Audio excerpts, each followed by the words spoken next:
Hello, hello. So today we have 3 sessions coming up now.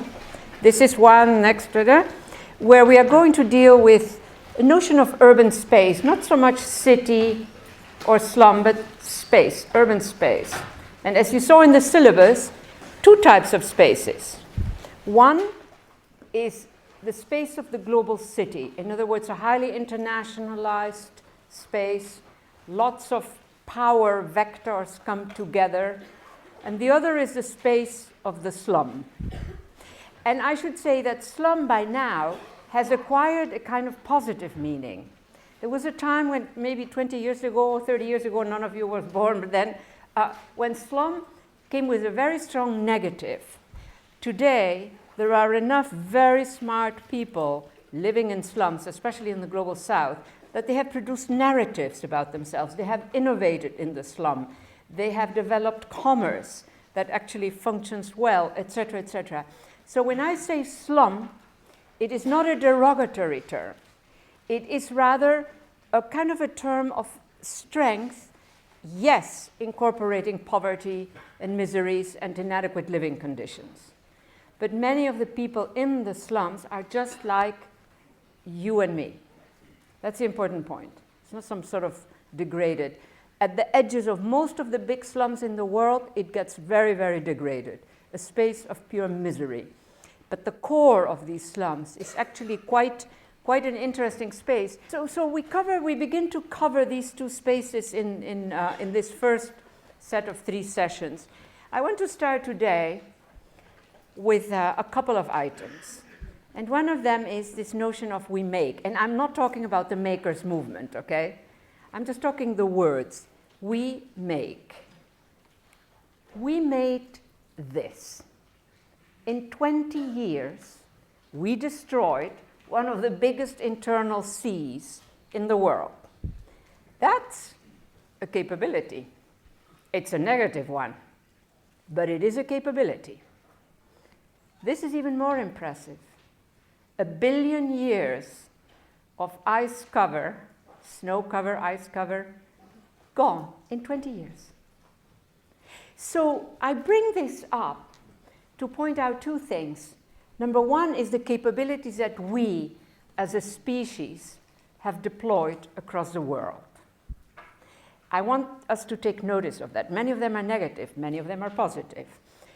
And secondly, the notion that with simple, this is very important, with simple instruments, not extraordinarily complex instruments. If you wanted to set up a platform, in interstellar space, you need enormous precision, you need physics, you need all kinds of complex issues. But here, what I showed you, those destructions, they're pretty simple. And so the notion is, can we, one image that I want to leave you with is, think of that capacity that I showed in those 2 slides as a kind of DNA, as a key code, a simple one.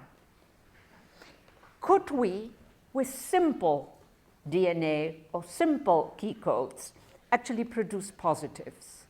And I would argue that the space of the city is a very good experimental space, because you can have very simple interventions. It's not, like some other kinds of spaces. So that I'm working on this now, with my son, who is absolutely crazy, also brilliant, of course, artist. But anyhow, so you understand what I'm saying, right? With simple instruments, we produced extraordinary outcomes. Too many of them are negative.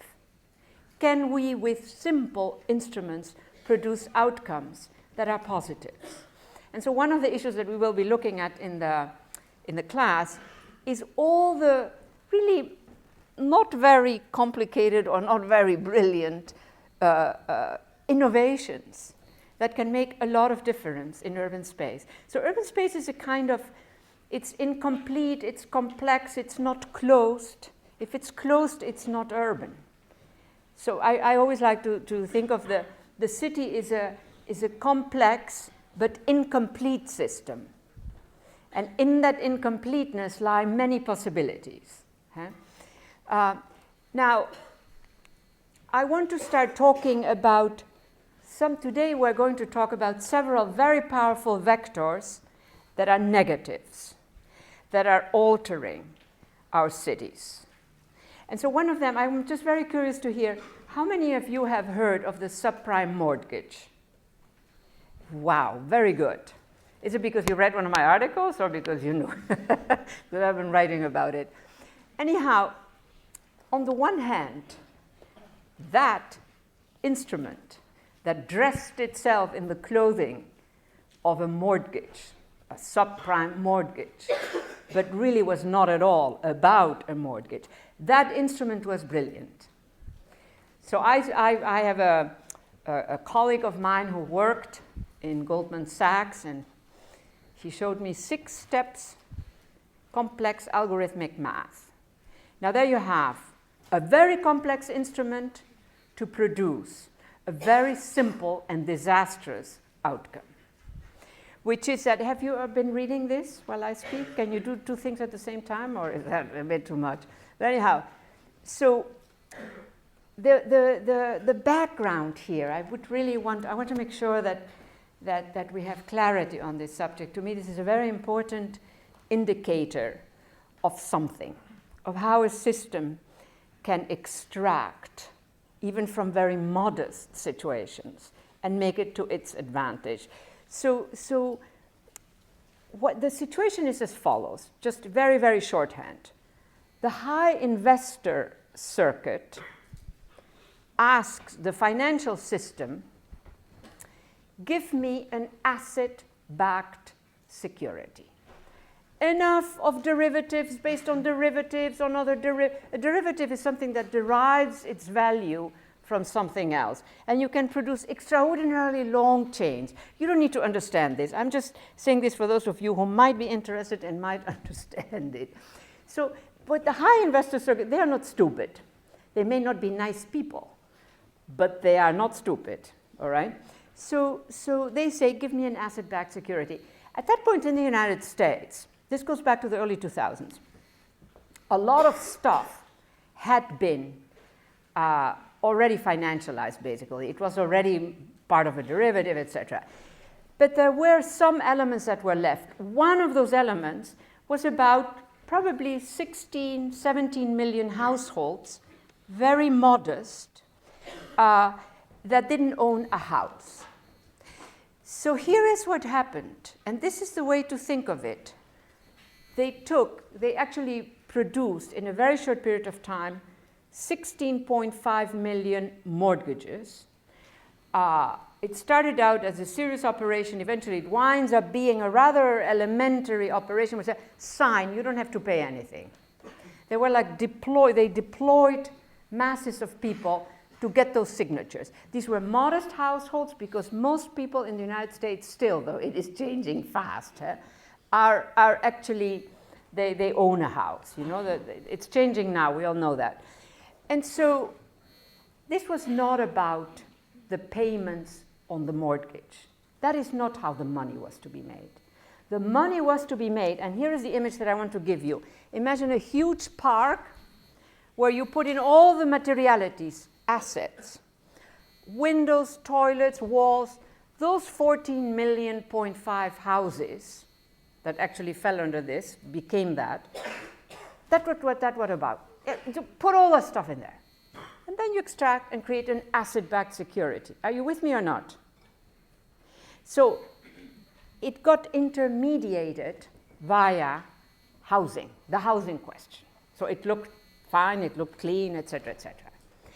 So the result, massive foreclosures, and 14.5 million households, according to the Central Bank of the United States. That's where these data come from. Realty Track makes a simple description. The bank is much more complicated in its description. But in the end, 14.5 million households lost their home. Some of them are still living in it, and some of them not. Now, I want to point out 2 things. 14.5 million households. That's a lot of people. That could be 30 million people. If a household has 2, it could be more. this is a very short history. This happens in a period of about 6 or 7 years. It's invisible. We could not see with our eyes those 14 million households, 30 million people, whatever. We can see them. And so one of the things that is going to recur as a theme, the way I work this question on some of these issues at least, is the way in which the material is not quite telling us the full story.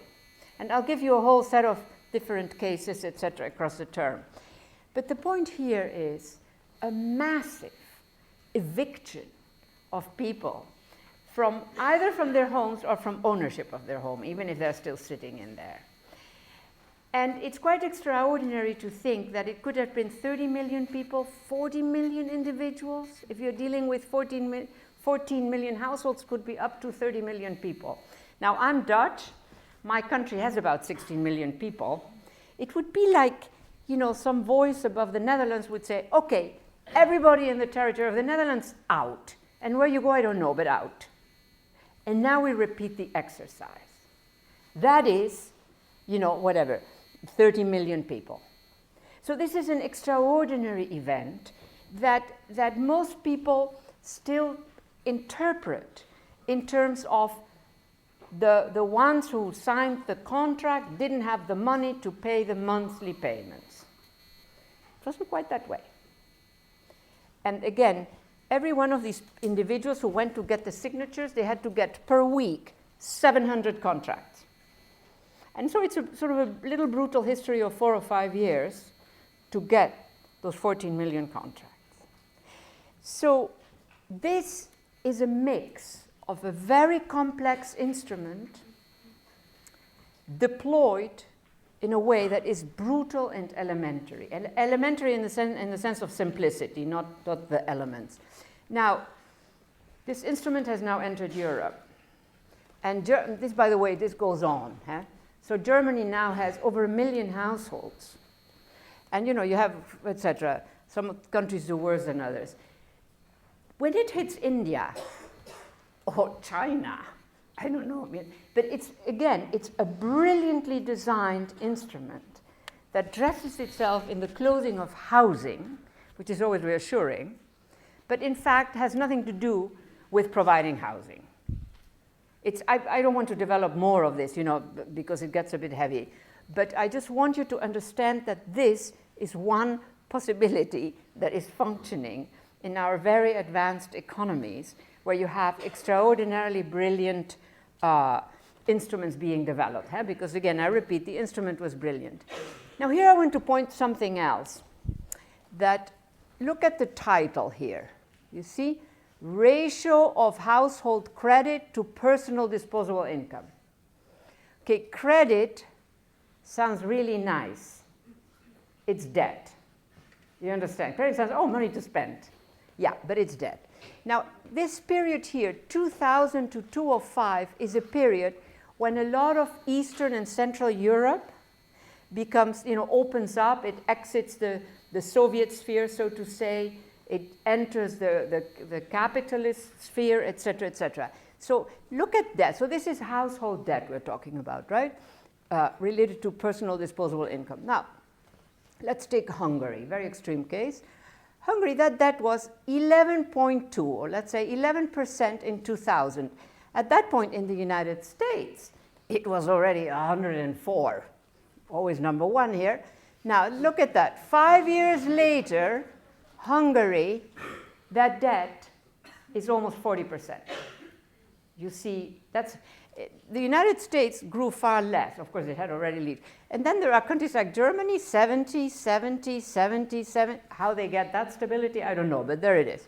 So when I see these kinds of figures, and when I say I'm also inviting you to interrogate. So I want to know who owns that Hungarian debt. Because, if it's a little local bank in your little town that owns that debt, then by paying that interest, etc., that bank might be able to hire another person in the locality, etc., etc. Well, so I will go and check it out. By the way, the figures here and what I show next come from the IMF staff papers. This is open access stuff, but it doesn't get formally published. And I always like to say, we, the people of the world, actually pay for the IMF. That is our data. I'm always amazed at how few people use the IMF staff paper. They use the IMF, you know, the International Monetary Fund, you know what I'm talking about. Now, so I went and checked out. 40% of the Hungarian debt is owned by 3 foreign banks. German, Swiss, and Austrian. I don't know why that Germanic circuit hangs in there, but that is not so great.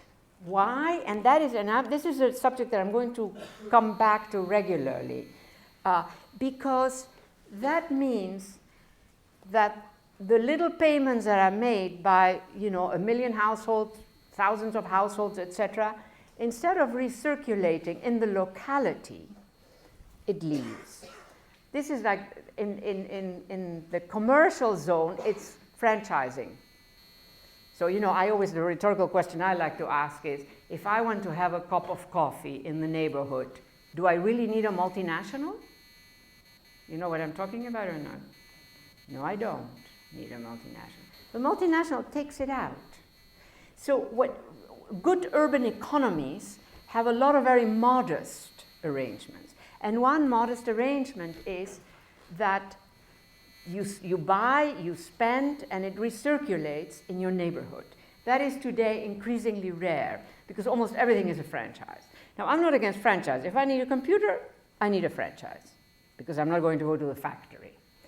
But if I want a cup of coffee in my neighborhood, no, I want a local because that then recirculates. So we are beginning to enter here also the domain of urban economies. And urban economies, they may have a very strong financial center, but most of an urban economy is actually small scale in many ways.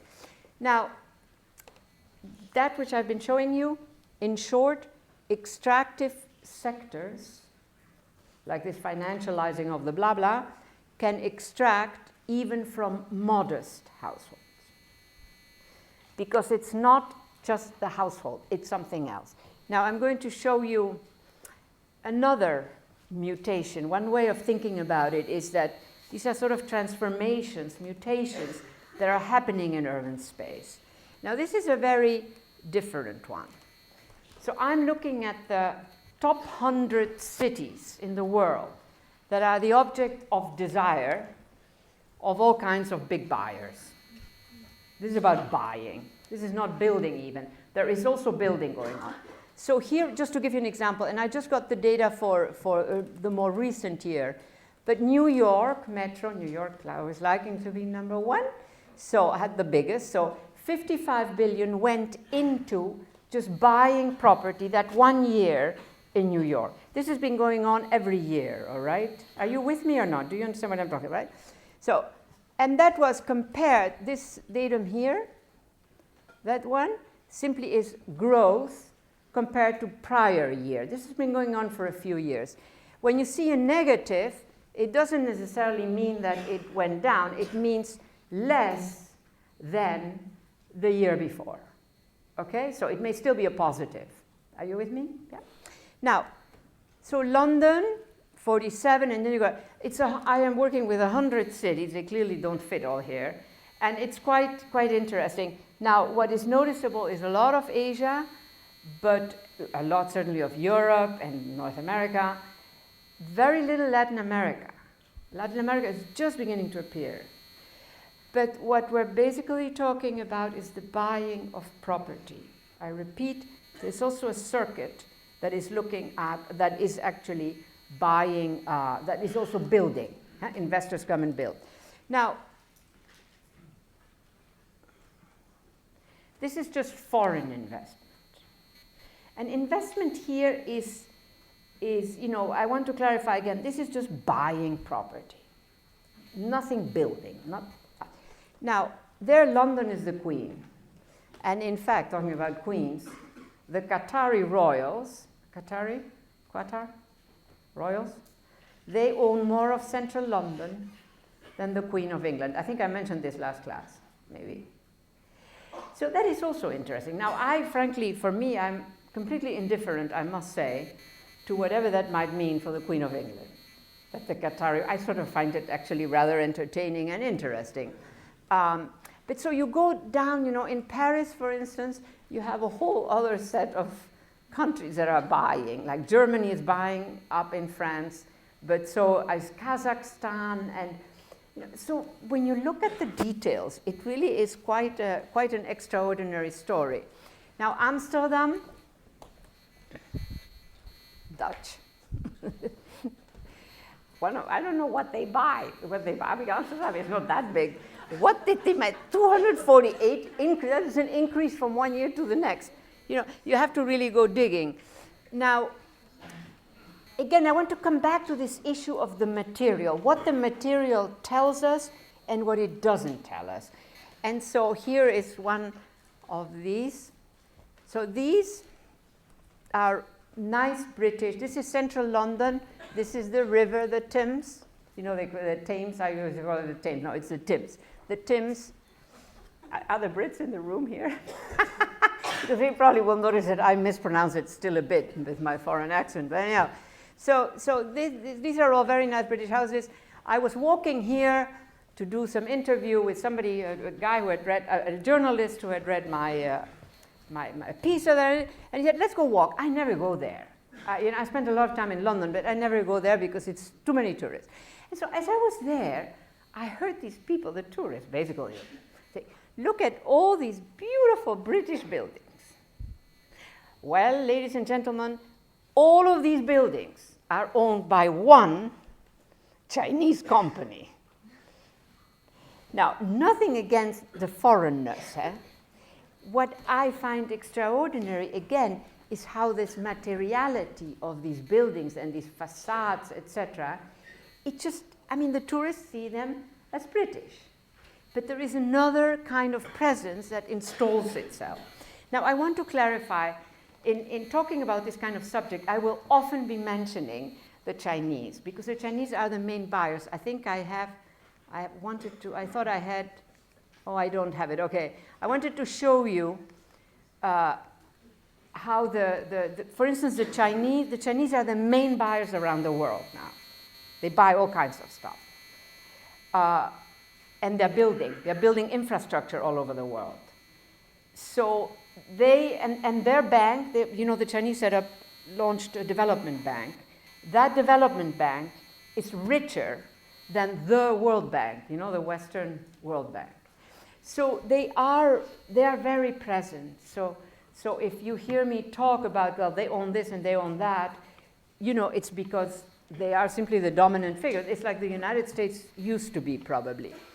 Now, if you take those 100 cities that I was looking at, they represent 10% of the world's population, 30% of the world's GDP, already significant, and 76% of property investment. Now, property investment is a bit ambiguous. It really means that this is a financialized asset, basically. So it's not, there are far more buildings that are not in that circuit than that 76% is, if you don't understand the mode, if you want, it sounds like they own most of the, no, they don't. It's a small set of buildings in the whole world, in relative terms, that acquire that kind of valuation. Because what it really means, I think I mentioned it last class, is that these are buildings that operate on two levels: the building and the financialized circuit, which could be simply commodified, or it could be an asset-backed security. So a lot of this stuff that I will be talking about, especially in global cities, has to do with a building that has been financialized. It operates both at that level and at another level.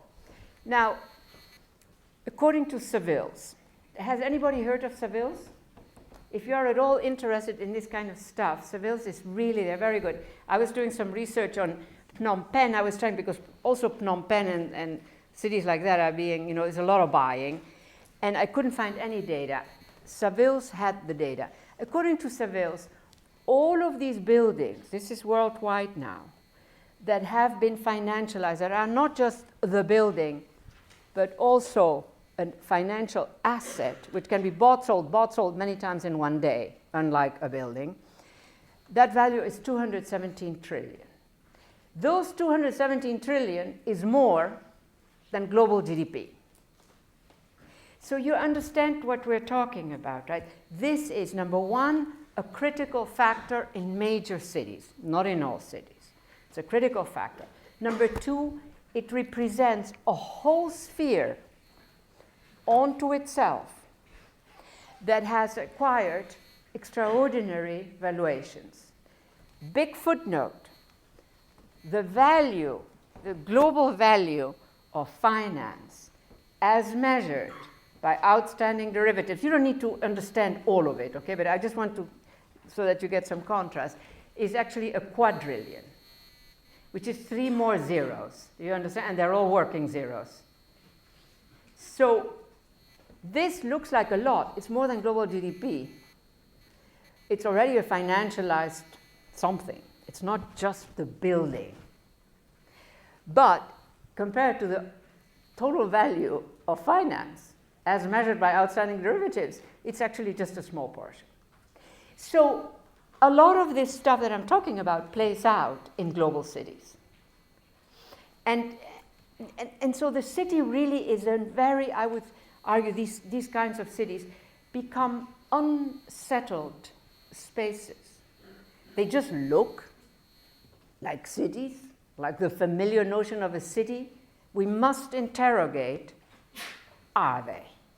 And similarly, I want to argue with the slum that we see as a space of pure misery, of poverty, of, no, the slum also contains extraordinary capabilities for making, for innovating, and, we'll get to that when we reach that. Now, here's another example of something that's happening. This is London, Greater London. This is 65,000 buildings, that's quite a few, that are all owned by offshore entities, and none of them has the name of a person. In other words, these obscure entities. We have to sort of ask, does it make a difference? Because maybe it doesn't make a difference in some cases, but in some cases it will make a difference. London is a bit extreme. Can you imagine, I just want to invite you to think, what do you think is one consequence of all that buying of buildings that I described and this type of stuff? What consequence has it for the city that is London? Or it means that housing becomes very scarce. People have to move up. The middle classes now they have a very hard time living in central London. If they have owned a house for a long time, they might. But many people, the same thing is happening in New York, by the way, it's happening in other cities as well. Basically, governments have to give extra money to all kinds of their workers because you don't want to have the fireman, let's say, to mention a very simple example, the fireman living 2 hours outside the city. So you have to give them a subvention, which, the citizens of the city then probably contribute to. So what I want to leave you with, these are very extreme cases that I've been talking about, is, what impact does this have on a city and the notion of a city? Now, talking about New York, some of you must have seen these big new towers. This is built, these are, these have been built. This is not just buying existing. Many of these, well, here you have some of the figures, right? So this is what is this? This is the Warner Center, very fancy, very expensive. 122 of the 192 condos are owned by people who used shell companies that hid their identities. That's one aspect. The other aspect is that most of them are dark because they're not occupied.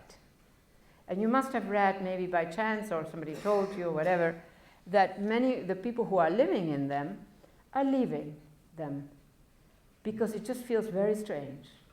There was this one story that the New York Times did, I never see anybody. I'm always alone in that building. There may have been other people living in it, but So here is one argument that one can make, that I make. You don't have to agree. And that is, the more of this stuff you have two things happening. One is more density, right? Because these towers really add density. But at the same time, if they function the way they function, they actually have the effect of de-urbanizing. You understand the phrase de-urbanizing? Of taking away urbanity. And here are some others. So this is the Bloomberg Tower, 57% owned by shell companies, blah, blah, same story. This is the Plaza, 69% of condos. And then you have far less famous buildings, which are also quite empty. Now, as a social scientist, you want to ask, well, what am I seeing? What's happening here? They're building these towers, and they're empty. Many observers, and you even read comments, in the newspapers, etc., think, oh, wow, those companies are going broke. No, they're not. I told you this already last class. They are not going broke. Why? I gave you the elements for you to know why. You don't have to answer, you're too many, huh? But because if this building is empty, it does not preclude that it's getting bought, sold in the form of an asset or a commodity. Now, if that is indeed the case, this is something that one has to get more data on still, but this looks like it is. That is why they're not anxious about keeping on building these fancy towers, even though nobody's occupying them. There are two reasons. One is, you clean your possibly dirty money, right? You know what I'm talking about. But the other one is that they really don't care, because they're making their money, because this becomes an asset that can feed an asset-backed security. And in fact, it can feed like 100,000 asset-backed securities. And that's how the money is made. Now, you say, okay, fine, brilliant. They're really brilliant, those instruments. I mean, algorithmic math, nothing to do with microeconomics, nothing to do with macroeconomics. We're talking algorithmic math. In other words, the same kind of brilliance that can put a satellite, in interstellar space. I mean, brilliant stuff. But deployed in ways, brilliance deployed in ways that are a bit problematic. But because of the brilliance instruments, they may be making a lot of profit. They may be completely happy. They don't have to bother with the actual building and the cleaners and the janitors and the occupants. Can you imagine how messy it could get? No, they don't have to. But from the perspective of the city, it is a bit disturbing. You can see why, no? Now, here I want to leave you with an image. I will probably use this image again. And that is a notion of formats of the future. These are two extreme formats. Huh? So this is it. This, which in Latin America we call la periferia. A lot of little houses, some is irregular construction, some is actually regular. And then these vast concentrations of buildings up there. This extremely populated, masses of people, partly, and we will cover that later, all the land grabs that are happening, when a mine is developed, it often pushes out people. When Nestlé, Coca-Cola, and another 25 big bottlers go and buy land to grab water that we then drink in these fancy plastic bottles and pay a lot of money for, and then they are there for 10 years, 8 years, then they leave and the land is dead, there's no more water, etc. So a lot of vectors are operating to generate these extraordinary spaces. Now these spaces are troublesome, and troubled, but there also are many good things happening in them. Many good things, in relative terms, because it's hardship. There is hardship, I don't want to romanticize. And then these vast concentrations up there. And if there is no land, we're building the shanties on water. Huh? This is something that is now happening more and more. Now, why does all of this matter? that I described. I think that one thing that matters, to me at least, is that the city, a real working city, as opposed to a city that has all these empty towers, is actually a space where those without power get to make a history, get to make a local economy, get to make a culture. Think of immigrants going into our cities. You know, they develop all kinds of cultural elements, economic elements, etc., etc. And one phrase that I like to use is this notion, it's where those without power get to make a history. And when you think again, I think I mentioned this last class too, the long life that cities have had. Long, centuries, many different histories, many of the powerful formats are gone, the queens and the kings and the this and the that. Many of the big corporations gone, but sort of the core of the city and the modest neighborhoods, they're there. So there is something about urban space, historically speaking, that is important, that matters for more than just, okay, it's a place where I can, sleep, my house, my this, get my food, go to school, etc. No, there is something else. And it's this question, which for me is a very important question, who makes history? Now, the histories that we know about, of course, are the histories of the generals and the kings and the queens. Feminists brought in other histories, etc. And then there is actually the histories of urban space, the spaces of the modest classes, of the, those who just, and often very, very strong subcultures, then it becomes ethnic food, etc., etc. And one question that I've asked myself is, do I know any city that you can think of as cosmopolitan that doesn't have thick cultures? And it's almost, and my answer is no. I cannot think of any big city that is truly cosmopolitan that does not have an extraordinary mix of immigrants, or at least different subcultures. Now, the reason that matters is that those thick subcultures bring all these diversities, these elements, these cultural elements, and then they sort of begin to travel. They take a long trip, and they become, first it becomes ethnic food, ethnic culture, first step out of the thick neighborhood, so to say.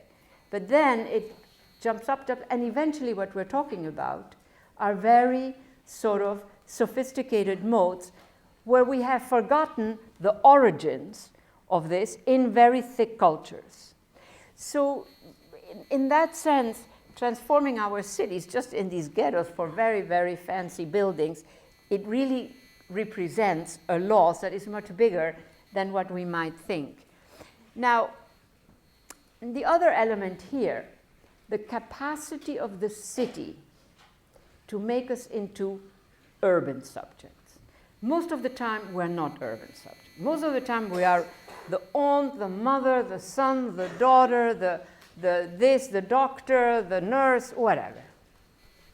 But every now and then, there are moments when we all become urban subjects, not all at the same time, but sort of we become. And that is also interesting. The urban subject is a strong subject. The urban subject is, I think I mentioned last class, Zimmel saying, the urbanite is alone but strong. Huh? So these are aspects that have mattered to our histories, and so losing it is not a nice idea. And